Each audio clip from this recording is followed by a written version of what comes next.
saying is that despite invitations, neither the Samajwadi Party decided to join this debate, nor did the BJP. And that is the politics I want to ask Mr. Mithun Vijay Kumar, political analyst, to decode for me. If the rules are so good, and everybody is talking about 118% increase, may I give you the numbers? Sometimes these percentages can be misleading. The numbers are, there used to be 173 cases about 4 years ago. Now there are 378 out of 4.2 crore students in over 50,000 colleges across the country. So the question that we are asking tonight is only simply this, that this is a number, if you want to look at the percentages, 0.001%, but for which laws already exist. Do you want to create fissures in the university campuses in the manner that this regulation does? That is pure and simple my question. Navika, I read about this and I see there is a 118% increase in the number of cases, out of which 90% of the victims are from SC, ST and OBC community. So the rule is very much essential is what I understand. And if you are comparing it with general category students being excluded, then that's a wrong comparison at all.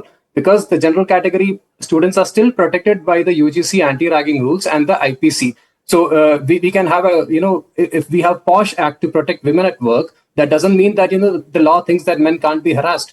So it's just, a specific type of systemic harm that is being, that we are trying to avoid. And the government is trying to implement a law that, backward communities, they are facing a specific type of harm and that needs to be stopped. So the Rule 3C is a special law for a special problem. So it doesn't take away the rights for the of the general category. It just adds a new layer of safety for those who are being failed by the old system. But then what is an equity committee without complete representation? Why call it equity? Call it an SC/ST committee. Why should you call it an equity committee? Does equity preclude any class, Karan Verma? Navika, can I just answer you briefly, if you don't mind? Yeah, just one second, Karan. In their definition, Navika ji, it does. They for their default setting right now is that the general category is the accused, it's the perpetrator. That is what the RJD spokesperson today said. Let them be caught. Guilty as charged without a trial. Naval Kishore Yadav ji, guilty as charged without a trial. Navika जी देखिए, आप यहाँ पे भी कितना biased हैं। बार बार करण वर्मा झूठ बोला, आपने अभी तक माफी नहीं मंगवाया उनसे।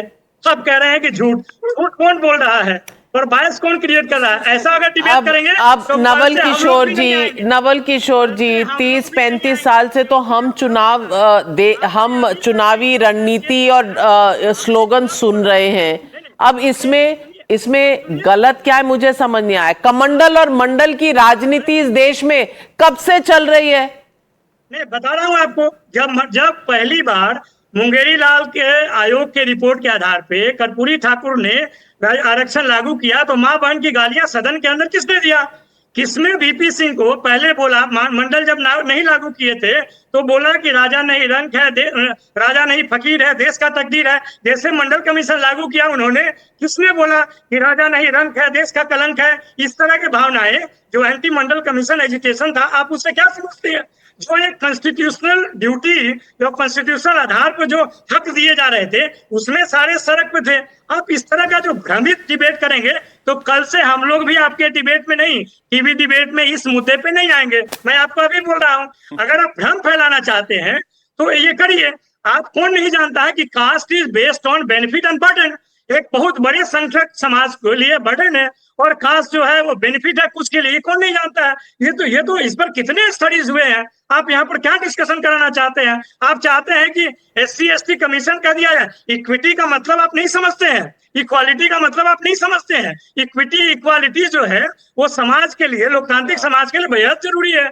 It is an essential quintessence of a Which is democratic the society. only point I'm asking. If there are representatives from other categories, why are there no representatives from the general category to make it equal to make, because all our lives we have only seen the law is equal for everyone. Yes, there should be some provisions to protect the economically weaker sections, the downtrodden, the backward classes, of course.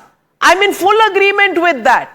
I'm not contesting that. However, I'm just saying presumption of guilt in this case of the general category. Is that fair, or are you removing one set of unfair laws to address unfairness in one part of the society and introducing unfairness to another part of the society? That is the question that really is being sought today, answers to which right now are assurances and probably open doors for future dialogues. Whether this will be corrected or not, well, the jury is still out on that.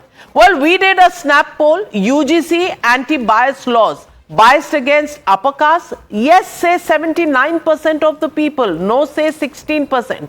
Can't say 5%. 79% of the people actually say they are biased against the upper class. While we are all for protection of the backward caste, can any new regulation create a new sect of unfairly treated individuals in the society? That's the only question, and we'll leave it at that. Thank you very much to all my panelists for joining me on debate number 1.